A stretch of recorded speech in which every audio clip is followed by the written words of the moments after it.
ایمان کا مسئلہ ہے، مالک فرماتا ہے صرف ایمان کے مسئلے میں ہم نے آزمایا ہے کہ تم ہمیں اپنا مالک مانتے ہو، ہمارے سامنے جھکتے ہو، یا ہماری مخلوق کے بندے ہو، دنیا کے پرستار ہو، اور اسی کے اوپر سمجھ لو اس دنیا کی کامیابی اور آخرت کا نتیجہ تمہارے سامنے آنے والا ہے۔ آج آپ نے دیکھا مالک فرماتا ہے الحی ہے، وہ زندے جانے تھے، اس کو موت نہیں، اور آج انہوں نے کیا کیا ہے، اپنے نبی صلی اللہ علیہ وسلم کو سب سے پہلے زندے تھے۔ اللہ فرمائے انک میت وانہم میتون، اے نبی صلی اللہ علیہ وسلم آپ کو بھی موت آئے گی، اور جو آپ کے مخالفین ہیں یہ بھی جائیں گے موت کی آغوش کے اندر۔ مالک فرمائے کہ جو قبر میں چلا گیا اموات غیر احیاء وما یشعرون ایان یبعثون، یہ مردے ہیں، ان میں جان کی رمق نہیں ہے۔ تمہاری کیا خبر ہوگی، تمہاری درود تمہاری دعا کو کیا سنیں گے، تمہاری ابتداؤں کے اوپر کیا رحم دلی کا مظاہرہ کریں گے، تمہاری مانگ کے اوپر تمہاری منت کو کیا قبول کریں گے، ان کو تو اپنی خبر نہیں ہے، اللہ ان کو کب اٹھائے گا اپنی قبروں سے زندہ کر کے۔ آج وہ زندہ ہو گئے۔ قبر پرستی کی لعنت جس سے اللہ کے نبی صلی اللہ علیہ وسلم نے منع فرمایا تھا، اس طرح مرد پر ہے۔ حضرت عائشہ فرماتی ہے بخاری اور مسلم کی حدیث میں کہ آپ کہتے ہیں لعنت ہو یہود و نصارہ پر، اہل کتاب تھے، کتابوں کے ماننے والے، پیغمبروں کے ماننے والے، آخرت پر کہتے تھے ہمیں یقین ہے۔ ان ظالموں نے شرک کو ایجاد کیا، اپنے اولیاء اور انبیاء کی قبروں کو انہوں نے پکا کرنے کے بعد وہاں سجدے کی جگہ ہے، وہاں ان کے حج منائے جیسے آج کچھ منائے جا رہے ہیں، اور وہاں پر تقریباً ان کے سامنے بندگی کی رفعات ادا کیے۔ نبی صاحب فرماتے ہیں لعنت ان کے اوپر، اور سب سے زیادہ اللہ ناراض ہوتا ہے ان ظالموں کے اوپر جو اللہ کے ساتھ اللہ کے یوں شریک بنائے۔ آج اس امت کا حال دیکھو میرے بھائی، پہلے انہوں نے نبی صاحب کو زندہ کیا، وہاں دور اسلام سنوایا، اللہ کے حق پر دسترازی کرنے کے بعد کہ کوئی اللہ سے خطاب کرے کہ اللہم صلی علی محمد، تو اگر کوئی دعا کرے کہ اللہ ہمارے رسول اپنے سب سے پیارے رسول آخری رسول کے اوپر رحمت فرما، اللہ سے مخاطب ہوئے، کہتے ہیں اللہ کے پاس نہیں، یہ بات فرشتے ابھی بھی نہیں جانتے، اس بات کو لے کر اللہ کے نبی صاحب کے پاس پہنچا کر کہتے ہیں فلاں نے آپ کے اوپر یہ درود بھیجا ہے۔ بتاؤ، اللہ فرمایا الحی میں کتنے الحی بنائے ہیں، ہر جگہ یہ اس ہیں، یہ میلے ہیں، یہ سارے طبقے باسی جن کے لیے مالک فرماتا ہے یہ جانے کے بعد قیامت سے پہلے ان کے اندر اب روح نہیں آ سکتی، ان کے بھیجے بکھر جائیں گے۔ آج قبر پرستی کے لیے یہ دلیل بنائی گئی ہے، پھر سارے دن کو انہوں نے ولی کہا ہے، جن کی پوجا کے لیے یہ اپنی جان قربان کرنا چاہتے ہیں وہ سارے زندہ ہو گئے۔ اللہ کے نبی سم کو سنا دیا کہ ہاں وہ سنتے ہیں، اور اس میں ایک نہیں بڑے بڑے آ رہے ہیں، بڑے ائمہ ہیں اس کے اندر، محدثین جو سمجھے جاتے ہیں، جن کی تعریفیں ہوتی، انہوں نے اس بات کو ثابت کر کے اور اس امت کو جہنم کے گڑھے کے اندر جھونک دیا ہے۔ مالک مدال قیوم میں ہوں، ساری کائنات کا نظام میرے ہاتھ میں ہے، یہی کہتے تھے عرب والے، اتنی بات تو ہم مانتے ہیں، اور آج یہ کہتے ہیں یہ ابدال ہے، یہ کتب ہے، یہ قوت ہے، یہ سنبھالتے ہیں، اللہ کو انہوں نے معطل کر دیا، اور یہ دینداری ہے ان کی۔ یہ وہ جو منار و محراب سے بولتے رہتے ہیں، یہ ہے خالص اپنی دنیا کے لیے، اللہ کے دین کو انہوں نے بدلا ہے، آج ان کی عزت ہے، آج سر پر ہی بٹھائے جائے۔ بتاؤ یہ قیوم ہے، یہ باس ہے، یہ دنیا کے کاروبار چلائیں گے، کیا یہ حق پہنچتا تھا شاہ ولی اللہ کو کہ وہ کہہ دے کہ اولیاء اللہ جب مرتے ہیں جو فرشتوں کے ساتھ شامل ہو جاتے ہیں اور کائنات کاروبار کرتے ہیں زمین کے اندر؟ بتاؤ یہ کیا ہوا ہے ہمارے ساتھ؟ کن لوگوں کے اوپر اعتماد کیا ہے اس قوم میں جو مارا ہے؟ مالک فرماتا ہے ہم ہیں، اگر ہم تمہارے اوپر ذات کو مسلط کرتے قیامت تک تو تمہارا کوئی بابا نہیں ہے جو دن کی ایک ضیا لا سکے، ایک روشنی کی کرن کر سکے۔ یہ آواز ہے ڈاکٹر مسعود الدین عثمانی رحمۃ اللہ علیہ کی۔ دیکھیے کس طرح جن لوگوں نے دین کو بدلا ہے ان کی نشاندہی کی جا رہی ہے، اور اور ایک مثال میں آپ کے سامنے پیش کروں گا۔ یہ فرق ہے ڈاکٹر مسعود الدین عثمانی رحمۃ اللہ علیہ اور دوسرے ان مسلک پرستوں اور فرقہ پرستوں کے علماء اور مشاہیر میں۔ دیکھیے، یہی بات جب ڈاکٹر صاحب کے سامنے آئی کہ شاہ ولی اللہ حجت اللہ البالغہ کتاب کے اندر لکھتے ہیں کہ کچھ ایسے اللہ والے ہوتے ہیں جو مرنے کے بعد فرشتوں کے اندر ان کی روحیں شامل ہو جاتی ہیں اور پھر وہ کاروبار دنیا چلاتے ہیں۔ اندازہ لگائیں، یہ بالکل ان کا ایک ویڈیو اسٹیج شو کے اوپر، یہ اس میں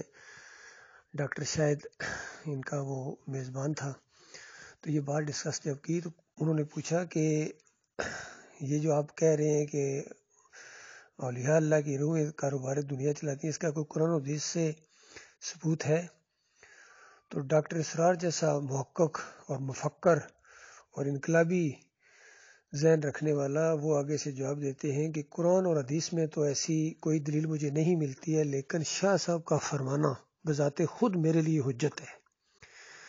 تو جب اس طرح کے لوگ ہمارے لیڈر بن جائیں کہ قرآن و حدیث کے خلاف ایک چیز ہے،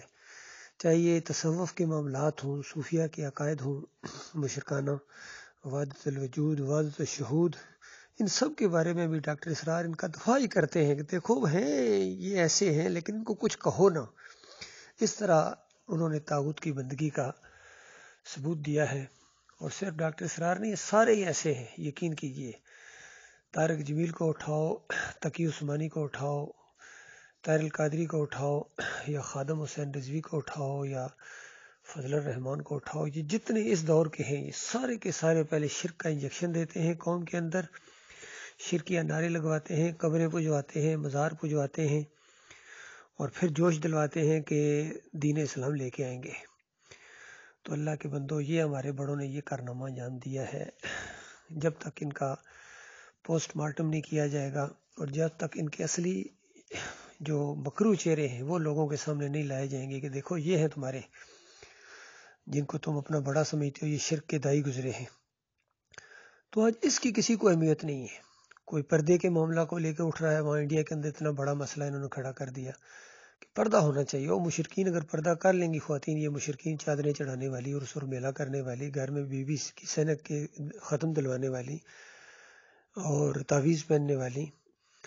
اور یا رسول مدد کے نعرے لگانے والی، صدقے یا رسول اللہ کے نعرے لگانے والی، جیسے خادم حسین رضوی کہتے ہیں کہ میں نے تو ماں کی گود سے یہ صدقے یا رسول اللہ پڑھا ہے، سنا ہے۔ تو وہ خواتین جو اپنے بچوں کو شرک گھٹی میں دیں، یا علی مدد، یا رسول مدد، یا غوث مدد، پھر 11ویں پھر بابوں کی جا کے چڑھاوے چڑھائیں، وہاں نظر و نیاز کریں، عرس اور میلے کریں، تو بتاؤ ان کے اوپر اللہ تعالیٰ کیا دین نافذ، شریعت نافذ کرے گا؟ کہتے ہیں شریعت قرآن کی دجیاں اڑا دی ان ظالموں نے، اور کہتے ہیں شریعت نافذ کرو، شریعت نافذ کرو۔ او بے ایمانو، شریعت جب نافذ ہوگی تو سب سے پہلے تم دشمن بن کر اٹھو گے۔ شریعت جب نافذ ہوگی تو سب سے پہلا کام یہ ہوگا، یہ سارے ان مزاروں کو گراؤنڈ کیا جائے گا، ان بتوں کو جو مسلمانوں کے بت ہیں ان کو زمین دوز کیا جائے گا۔ اس کے بعد واسطے وسیلے کی کوئی چیز باقی نہ رہے گی،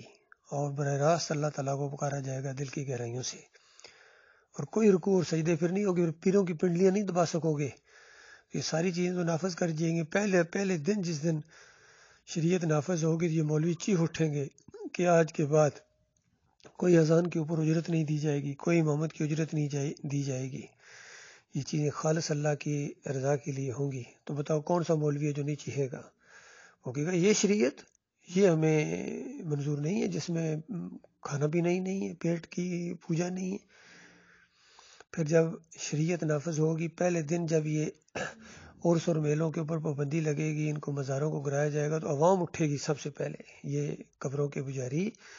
یہ ان بتوں کے پجاری، لٹا کے اپنے بتوں کو پوجنے والے، یہ واسطے وسیلے کے شرک کے اندر لت پت قوم یہ اٹھے گی، اور پھر نعرے لگائیں گے بجرنگ بلی کی طرح، جس طرح ہندو نعرے لگاتے ہیں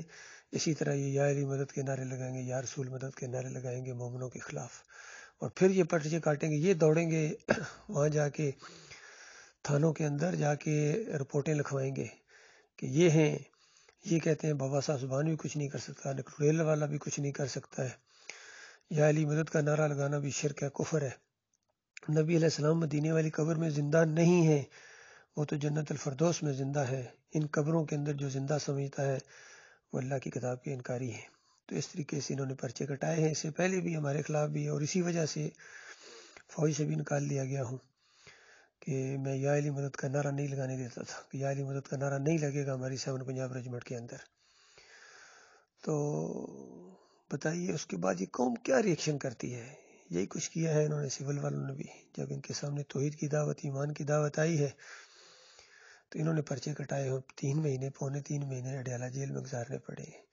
کیونکہ یہ کافر اور مشرک نہیں جانتے ہیں ایمان عقیدے کی باتوں کو۔ تو اللہ تعالیٰ سے دعا ہے مالک ایمان خالص کی بات کو مالک سامنے لائے،